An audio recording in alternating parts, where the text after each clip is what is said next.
She feared the beast, but it submitted to the human without a fight. Eric had always felt different, incomplete somehow, as if part of his soul wandered elsewhere. When he first heard whispers of Mornshade Forest, something stirred deep within his chest, not fear but recognition. His sister Lyra stood in their cottage doorway, moonlight catching the worry in her eyes as she pleaded with him to stay away from that cursed place. "There's something in those woods, Eric," she whispered, her voice trembling like autumn leaves. "Grandmother's stories weren't just tales. People speak of a guardian there, ancient and powerful, neither fully beast nor spirit. They say it watches, waits, and when darkness falls, it moves through the trees like flowing shadow." But Eric felt drawn by an invisible thread that seemed to wrap around his heart and pull him forward. At 17, he possessed a strength that went beyond muscle and bone, a quiet intensity that made others pause when he entered a room. The village girls had always been captivated by his dark eyes, but none had ever truly seen him, really understood the longing that lived beneath his calm exterior. That night, after Lyra had reluctantly retired, Eric packed provisions and slipped into the darkness. The moon hung low, shrouded by clouds that drifted like ghostly dancers across the star-scattered sky. His boots pressed into the soft earth as he walked toward destiny, each step carrying him closer to something his soul had been seeking without knowing. The entrance to Mornshade was marked by ancient stones twisted into unnatural shapes, their surfaces covered in pale moss that seemed to glow with its own inner light. The moment he crossed that threshold, the world changed. The oppressive silence felt like being wrapped in velvet, muffling even his breathing. No birds sang here. Even the wind seemed to hold its breath. As he ventured deeper, Eric noticed something extraordinary. His footsteps produced no echo. The forest absorbed every sound he made, as if it were tasting him, learning him. When he called out experimentally, his voice returned distorted, transformed into something hauntingly beautiful that seemed to rise from the very roots of the earth. The trees grew larger and more magnificent with each step, their bare branches reaching toward him like welcoming arms rather than grasping claws. Strange symbols were carved into their bark, markings that seemed to pulse with warm light when his fingers traced them. They felt familiar, like half-remembered lullabies from childhood dreams. Hours passed, or perhaps minutes. Time flowed differently here, stretching and compressing like a lover's caress. Eric felt a presence behind him, not threatening but curious, following at a respectful distance. Each time he turned, he saw only shifting shadows and the gentle sway of branches, but the feeling of being observed never left him. It was companionship, rather than stalking, he realized. Something in this forest was as lonely as he had always been, and they were drawing toward each other with the inevitability of stars wheeling across the night sky. His heart began to race, not with fear but with anticipation, as if he were walking toward a long-awaited reunion rather than into the unknown. Part 2. The Enchanted Meeting. The clearing opened before Eric like a natural cathedral surrounded by trees so massive their trunks disappeared into the darkness above. In the center lay a pool of water so still it seemed like polished obsidian, reflecting not the clouded sky but something deeper, more mysterious. The air itself felt alive here, charged with an energy that made his skin tingle and his pulse quicken. She stood beside the pool like a vision born from moonbeams and starlight.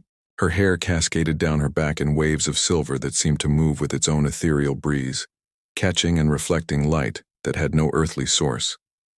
The robe she wore shifted between colors he had no names for, deep forest green melting into midnight blue, then warming to gold like sunrise over mountains. When their eyes met across the clearing, Eric felt his breath catch in his throat. Her gaze held depths of ancient wisdom, but also a profound sadness that made his heart ache with sympathetic longing. She was beautiful, beyond mortal comprehension, yet there was something achingly familiar about her face, as if he had been searching for her in every sunset, every morning mist, every quiet moment of his life. "You should not have come," she said, her voice like music played on instruments made of wind and water. But even as the words carried warning, Her expression held no anger, only concern touched with something that might have been hope. Eric stepped closer, drawn by a force stronger than gravity. "I had to," he replied, surprised by the certainty in his own voice. "Something has been calling me here my whole life. I think it was you." Her luminous eyes widened with surprise, and for a moment, her composed mask slipped to reveal vulnerability that matched his own. She raised a graceful hand as if to stop his approach, but the gesture seemed more protective than rejecting, as if she feared for his safety rather than her own. The pool behind her began to ripple, though no wind disturbed its surface. Something stirred in its depths, not threatening but awakening. The woman moved to shield Eric instinctively, her robes billowing around her like protective wings. In that moment, he saw not just her ethereal beauty, but her fierce courage, and his heart swelled with an emotion too powerful to name. From the dark water rose a creature of impossible grace and power. Its form seemed carved from living shadow and moonlight, with skin that appeared both stone-solid and fluid as mercury. Though it had no visible eyes, Eric felt its ancient gaze settle upon him with intense scrutiny. This was the guardian of Mournshade, the being that had watched over this sacred place since time immemorial. Eric expected fear, expected every instinct to scream at him to run. Instead, he felt only awe and a strange sense of homecoming. The creature was magnificent, primal, beautiful in its otherness. When it emerged fully from the pool, water cascading from its sleek form like liquid starlight, Eric found himself stepping forward rather than back. "Wait," the woman breathed, her voice filled with wonder rather than warning now. This has never happened before." The guardian moved with fluid grace, each step purposeful yet unhurried. When it reached Eric, something extraordinary occurred. The ancient being, protector of mysteries older than human memory, slowly lowered itself to the ground in a gesture of recognition, of acknowledgement, of what could only be described as reverence. The forest itself seemed to hold its breath as the guardian pressed its magnificent head to the earth before Eric. The woman stepped closer, her silver hair catching the strange light that emanated from the sacred pool, her eyes wide, with disbelief and dawning understanding. "Impossible," she whispered, her voice trembling with emotions too complex to untangle. "In all my centuries of watching over this place, the guardian has never. It recognizes something in you, something I should have seen." Eric knelt slowly, his hand extended toward the creature that had inspired fear in generations of his people. When his palm touched the guardian's face, warmth spread through his body like liquid fire, not burning, but awakening every cell to vibrant life. The creature's breath was sweet and warm, carrying scents of deep earth and growing things, of secrets held in the heart of ancient forests. "What am I?" Eric asked, his voice barely above a whisper. The question had haunted him since childhood, this sense of being displaced, of belonging somewhere beyond the boundaries of his simple village life. The woman approached them both, her movements graceful as a dancer, her robes shifting colors like an aurora made manifest. When she knelt beside them, Eric caught her scent, wild roses and rain, midnight air and something indefinably precious. She reached out hesitantly, then placed her hand over his where it rested on the guardian's head. The moment their skin touched, the world exploded into sensation and memory. Eric saw flashes of another time, a civilization that had lived in harmony with the wild places, where humans and forest spirits had been not enemies but beloved partners.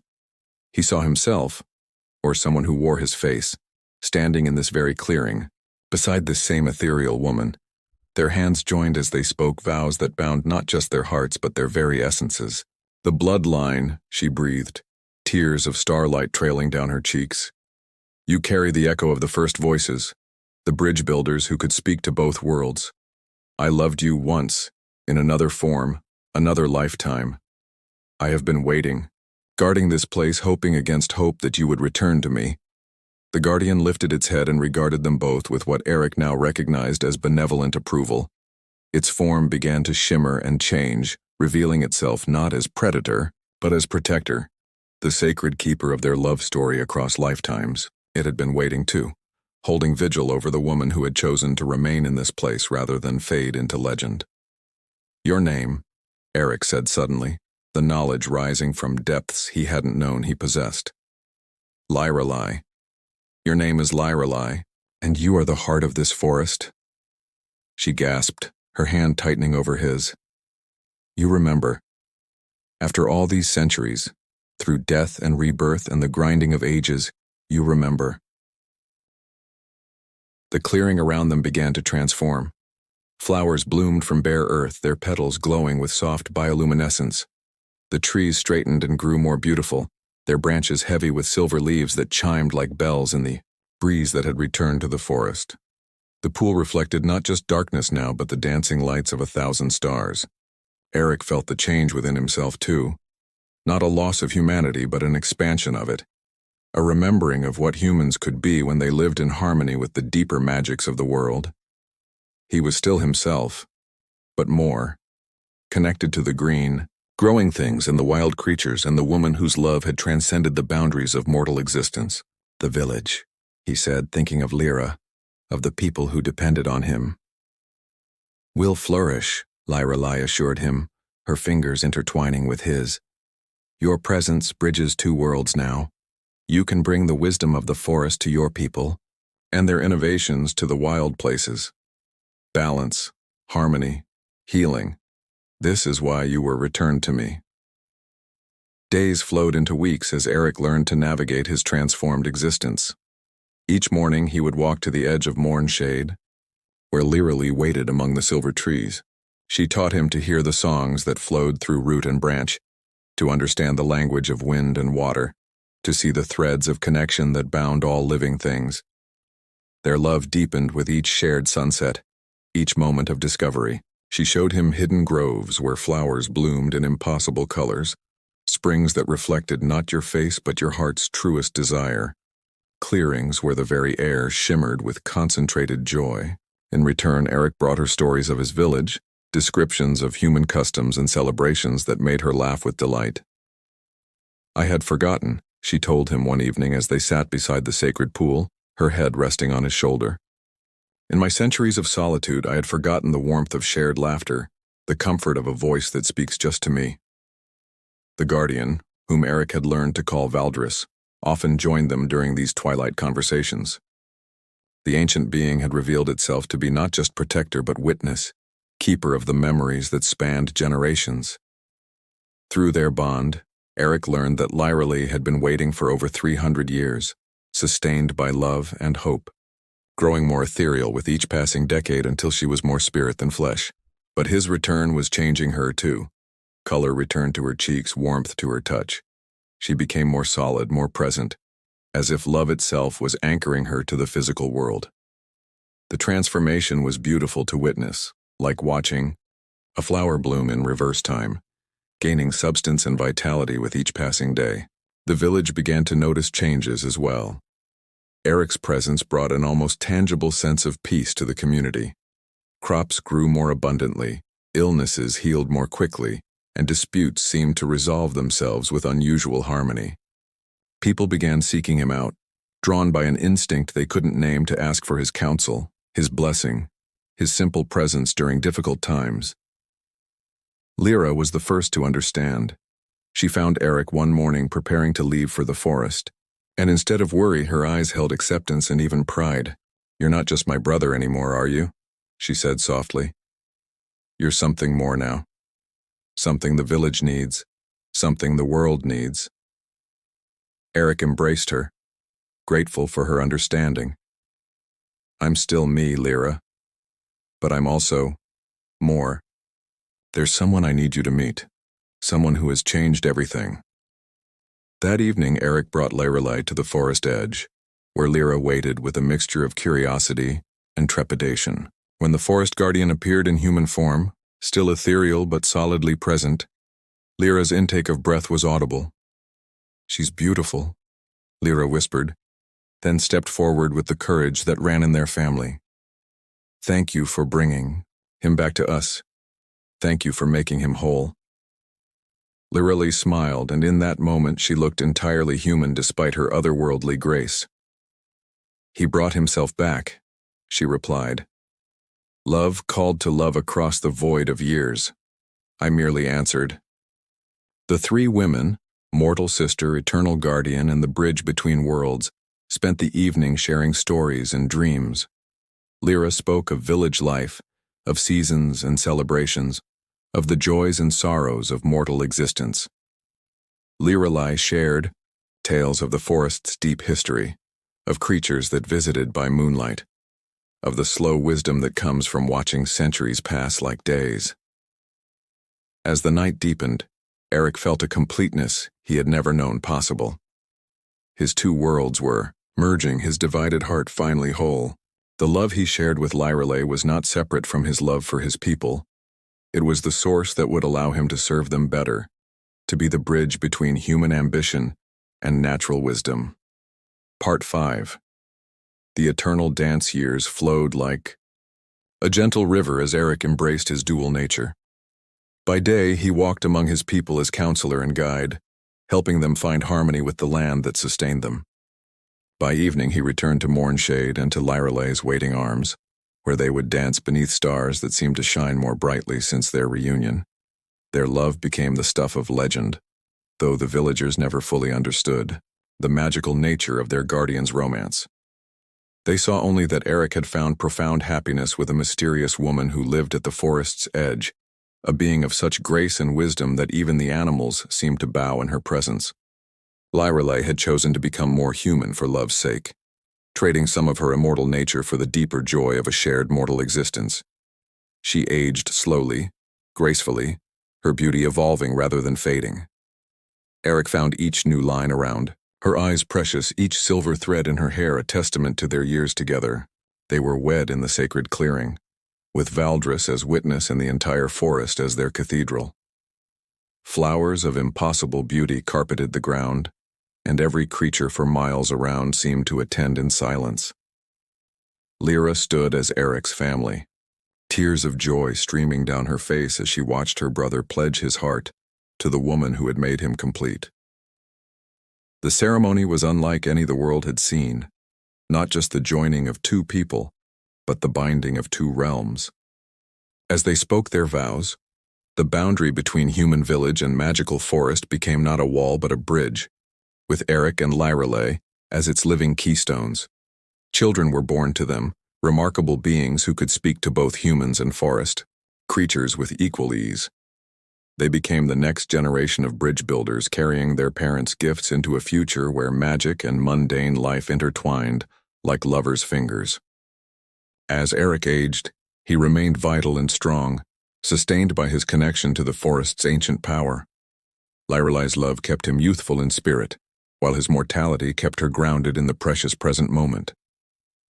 They were perfect complements, each making the other more than they could have been alone. The village prospered beyond all imagination. Under Eric's guidance, they learned to work with nature rather than against it, to take only what they needed and give back more than they took. The surrounding lands became a paradise of abundance, where flowers bloomed year-round and springs never ran dry.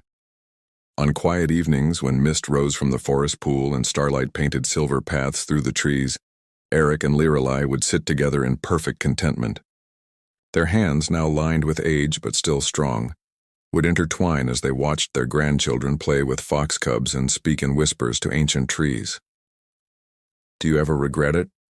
Eric asked one such evening, watching Lirelai's profile in the moonlight. "Giving up immortality for this mortal life with me?" She turned to him with eyes that still held all the mystery of deep forests, all the wisdom of centuries, all the love that had waited through lifetimes for this perfect moment. "Immortality without love is not living," she said softly. "Mortality with love is forever." And in the sacred heart of Mornshade, where ancient magic flowed like honey through the roots of the world, their love story continued to unfold, not ending with death but transforming, becoming part of the eternal dance between wild and tame, magical and mundane, the ancient songs that bind all things together in perfect harmony.